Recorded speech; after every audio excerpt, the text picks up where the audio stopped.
દાદા બધું નાનપણથી જોતો હતો. માતાજી કામ કરતી, બધું કરતી, લોકોના આજથી નહીં, મારા દાદા વખતથી મારા ઘરે પબ્લિક વર્ષોથી આવે છે, વર્ષોથી પબ્લિક આવે. એ વખતથી આમ જોતા આવતા કે આ બધું મને ખુદને એવું કે આ બધું હોય ખરું કે માતાજી બોલે છે બની જાય.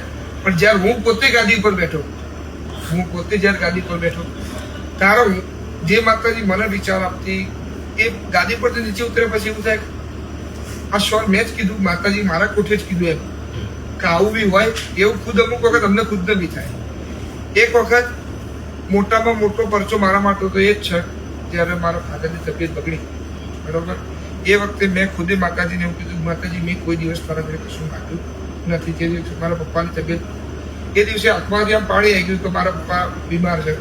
એ દિવસે માતાજીએ છપને એને એવું કીધું તું ચિંતા ના કરીશ, આટલા દિવસની અંદર તારા પપ્પા રેડી થઈ જશે ને પાછા આવી જાય કે એમને પબ્લિકને જીવાડી છે ને, મારું નામ જે અમને કશું એ મોટા મોટો પરચો મારા માટે